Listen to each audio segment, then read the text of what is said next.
Assalamualaikum warahmatullahi wabarakatuh. Selamat siang kepada peserta didik kelas 12 BKP. Dalam kesempatan pertemuan kali ini masih dengan mata pelajaran pelaksanaan dan pengawasan konstruksi dan properti. Kita masih membahas KD 311 mengevaluasi hasil pelaksanaan pekerjaan beton bertulang. Ada tambahan KD yaitu 4.11 membuat laporan hasil evaluasi pelaksanaan pekerjaan beton bertulang. Ya, masih bersama saya Bapak David Kurniawan. Kita lanjutkan pedoman pelaksanaan pekerjaan beton untuk jalan dan jembatan. Jadi pada materi kali ini kita masih dalam pembahasan beton yang digunakan untuk konstruksi jalan jembatan. Jadi kita membahas sebuah pedoman yang dikeluarkan oleh Kementerian PU ini untuk aplikasi atau dalam pelaksanaan pekerjaan jalan dan jembatan. Adapun materi-materi yang sudah saya pilih kurang lebih ini sifatnya umum. Jadi adapun nanti pengetahuan ini sifatnya umum, jadi bisa jadi untuk pelaksanaan di pekerjaan selain jalan dan jembatan. Oke ya. Jadi pedoman penulisan ini disusun mengikuti pedoman BSN nomor 8 tahun 2000. Ya, artinya dalam pedoman ini disusun dengan cara serius karena sifatnya pedoman, jadi pelaksanaannya bersifat mengikat ya. Dengan pedoman inilah maka sebuah pekerjaan beton nanti bisa dikatakan benar atau tidak ya. Jadi suatu saat ketika kalian di lapangan dalam pekerjaan pengawasan, salah satunya bisa menggunakan dokumen pedoman ini ya. Kita lihat riwayat pembuatannya. Pedoman ini sudah direvisi dari buku-buku pedoman sebelumnya ya. Lanjut. Jadi di Indonesia sekarang ini untuk pekerjaan jalan dan jembatan telah lama digunakan menggunakan bahan beton. Hampir 80% elemen jembatan terbuat dari beton ya. Hal ini mengingat beberapa kelebihan bahan beton dibanding bahan lainnya ya.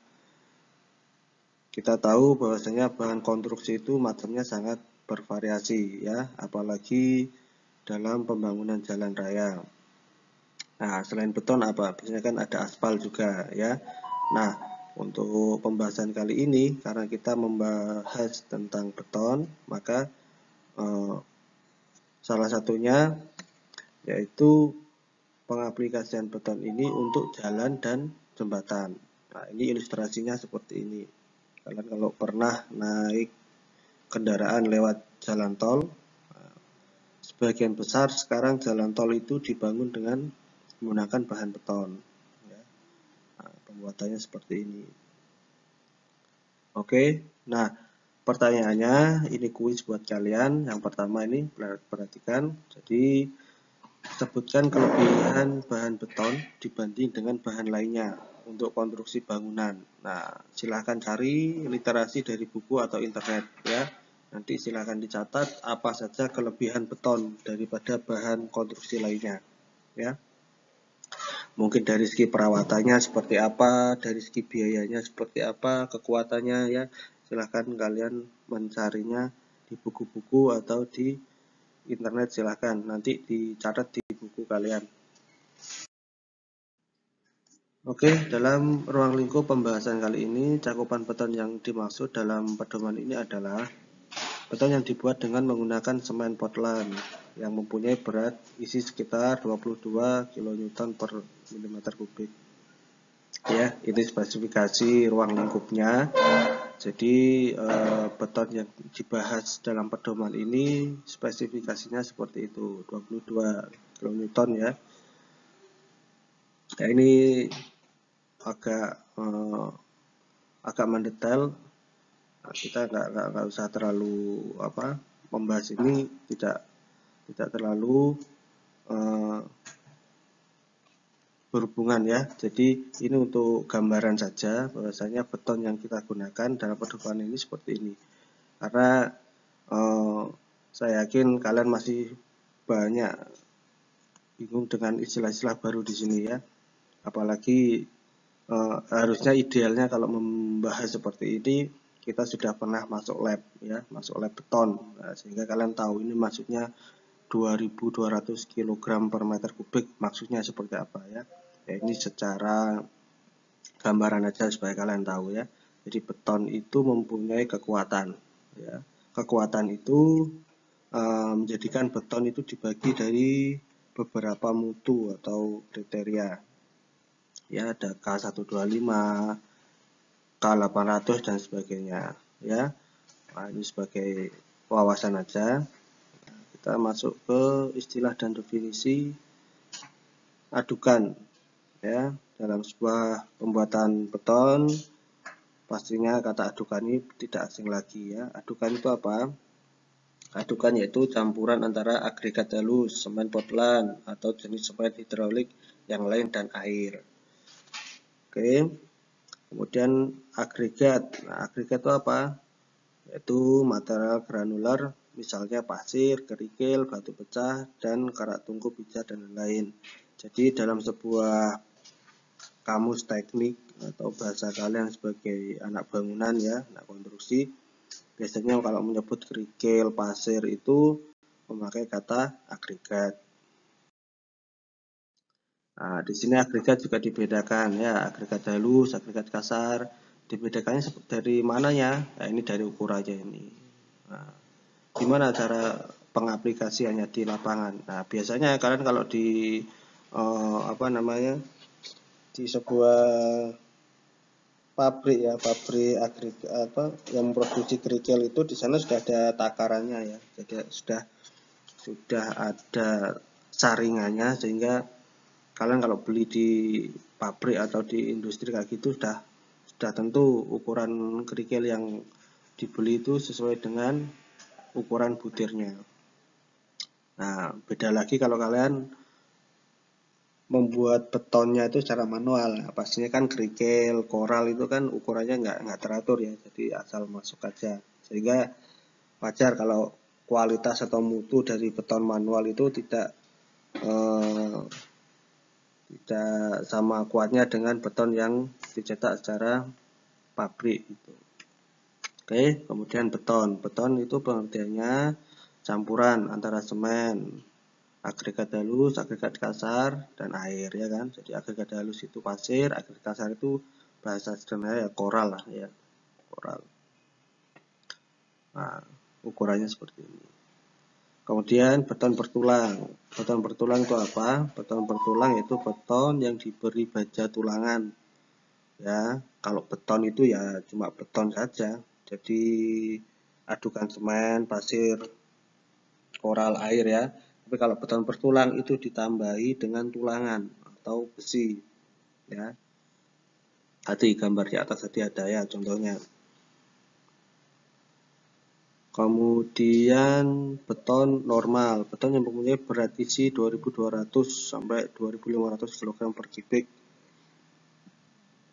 Nah, ini beton pracetak, elemen komponen beton tanpa dengan tulangan yang tidak berlebih dahulu sebelum dirakit menjadi elemen jembatan.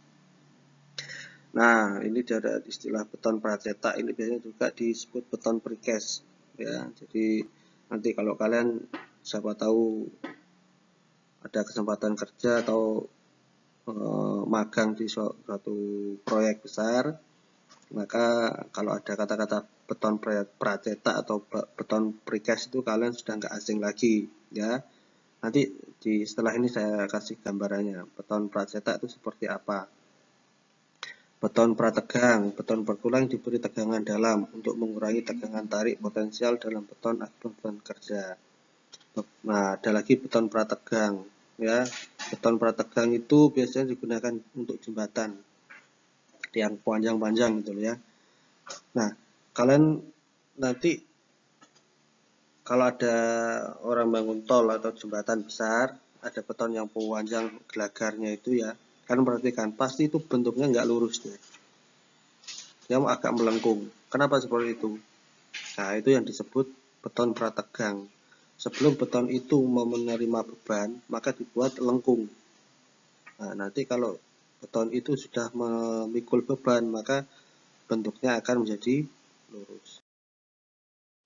Nah, seperti ini ya, agregat tuh kayak gini, ada kerikil, ada pasir, seperti ini. Ini ada ukuran butirnya masing-masing. Nah, ini gambaran aja. Ya, nanti mudah-mudahan kalau ada yang mau lanjut kuliah, nanti kalian ada labnya sendiri ini. Kalian masih akan mendalami ini lebih detail. Ini gambaran aja ya, agregat-agregat yang digunakan. Ini beton precast atau pracetak yang Bapak sebut tadi ya. Nah, ini jadi beton ini sudah dicetak di pabrik. Jadi akan digunakan untuk apa itu nanti merakitnya kalau sudah tiba di lapangan. Nah, kalau ini beton prategang seperti ini. Beton-beton seperti ini biasanya sebelum dirakit dia bentuknya itu ada agak melengkung kayak gitu ya. Karena beton itu sebelum menerima beban sudah diberi tegangan. Nah, ini macam-macam. Ini beton ini ya. Ini semua terbentuk dari beton. Beton yang digunakan dalam pedoman ini mempunyai mutu beton sesuai tabel. Nah, ini tadi ya, mutu-mutu beton kriterianya seperti ini. Jadi, secara global beton itu dibagi menjadi tiga jenis mutu ya, mutu tinggi, mutu sedang, mutu rendah. Ya. Nah, dia itu mutu tinggi itu batasnya apa? Batasnya ini kriteria ini ya. K400, K800. Nah, ini nanti kalau kalian menjadi kontraktor atau pemborong atau apa ya, misalkan dapat pekerjaan cor-coran lah yang dalam jumlah besar, nah, pastinya kalian tidak menutup kemungkinan kalian akan membeli dari pabrik. Nah, kalau sudah membeli dari pabrik, maka kalian harus tahu ini yang mau dibeli itu mutu yang berapa gitu ya. Pasti ditanya di sana. Mau beton yang K berapa, Pak gitu. Nah, setiap mutu ini juga memiliki harga yang berbeda-beda. Ya, harganya itu kalau K300 sekitar tahun 2019 itu sekitar 800.000 sampai 900-an ya, tergantung daerahnya masing-masing juga. Batasnya ini ya. Nah, pertama, mutu tinggi K400 K800. Ini peruntukannya untuk apa? Jadi beton mutu tinggi itu biasanya digunakan untuk beton prategang seperti tiang pancang beton, gelagar beton, pelat beton, dan sebagainya. Ini untuk konstruksi yang besar-besar seperti tadi, jalan raya, jembatan gantung, jembatan itu ya, jembatan flyover mas saya, flyover kayak gitu ya. Nah, sedangkan sekarang ada mutu sedang. Mutu sedang itu mutunya antara K250 sampai kurang dari K400. Penggunaannya untuk apa? Biasanya untuk lantai jembatan, lantainya ya, bukan gelagarnya, lantainya jembatan. Jadi di atasnya gelagar beton, kemudian diafragma, beton pracetak untuk gorong-gorong. Tahu gorong-gorong ya? Gorong-gorong itu biasanya bangunan yang ditanam biasanya untuk menggantikan sungai-sungai yang besar itu digantikan dengan gorong-gorong beton, sehingga fungsi sungainya masih bisa digunakan dan di atasnya bisa dimanfaatkan untuk jalan akses itu biasanya. bangunan bawah jembatan seperti itu. Mutunya seperti ini ya. Nah, berikutnya itu ada mutu rendah. Mutu rendah itu K175 sampai kurang dari K250. Nah, umumnya ini digunakan untuk struktur beton tanpa tulangan seperti beton siklop, trotoar, pasangan batu kosong yang diisi adukan, pasangan batu. Nah, yang paling bawah lagi itu K125 sampai K175. Digunakan sebagai lantai kerja penimbunan kembali dengan beton. Nah, mutu rendah ini biasanya kita gunakan untuk pekerjaan beton-beton yang untuk bangunan rumah tinggal sederhana. Ya, bisalah ini sampai bangunan rumah sampai 2 lantai itu bisa misalnya menggunakan mutu rendah, ini masih bisa ya. Tergantung bangunannya juga, tapi kalau bangunan 1 lantai sudah cukup ya, untuk K200 sudah cukup. Tapi jarang juga ya bangunan rendah menggunakan mutu yang benar-benar seperti ini atau belinya dari pabrik, itu jarang ya. Kebanyakan bangunan rumah sederhana itu membuatnya masih dengan cara manual seperti itu. Kemudian dalam pelaksanaan beton juga itu kita membahas tentang toleransi untuk beton pracetak ya. Jadi ketika pengawasan beton itu ada kaidah-kaidah yang harus diperhatikan. Di sini termasuk untuk betonnya ya. Jadi kapan beton itu layak digunakan dan kapan beton itu tidak layak digunakan. Contohnya saja, di sini untuk beton pracetak dari segi dimensinya. Jika panjangnya itu kurang dari 6 meter, tidak boleh ada perbedaan selisih 5 mm ya, miring atau apa nggak boleh ya. Kemudian toleransi bentuk, seperti ini. Ini ada toleransinya. Jangan sampai kalau lurus ya lurus, jangan sampai toleransi itu miring. Apalagi kalau miringnya lebih dari angka-angka ini, 15 mili, 20 mili. 20 mili itu berarti 2 cm ya. Kemudian toleransi alinyemen vertikal, ini untuk pekerjaan jalan. Kemudian toleransi ketinggian elevasi puncak lantai kerja di bawah fondasi tidak boleh ini. Nah, ini kaitannya apa? Ini biasanya kaitannya dengan mutu dan kekuatannya ya, itu. Kemudian toleransi untuk penutup selimut beton tulangan. Selimut beton itu tidak boleh ada selisih 3 sampai 5 mm ya. Nah, sudah tahu ya artinya selimut beton, beda dengan selimut galian ya. Selimut beton itu oke lah, nanti ini saya lupa mencarikan gambarnya. Jadi nanti kalau kalian tanya saya jelaskan. Ini coba kalau nggak ada pertanyaan ya saya anggap kalian tahu. Selimut beton itu kalau kalian ngecor kayak tulangan lah, tulangan ya.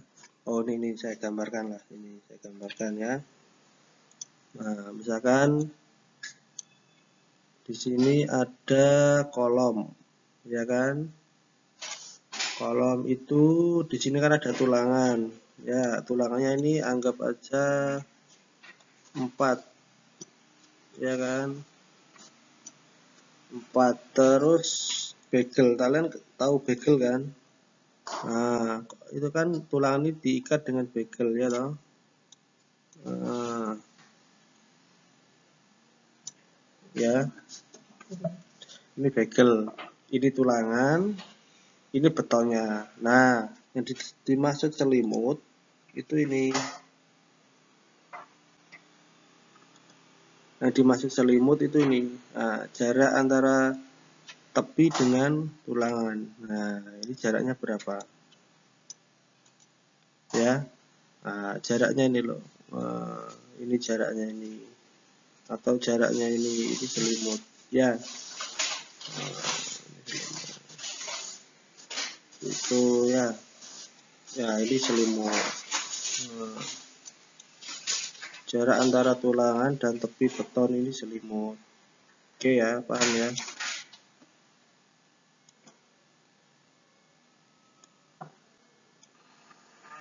Oke, kalau paham saya lanjutkan.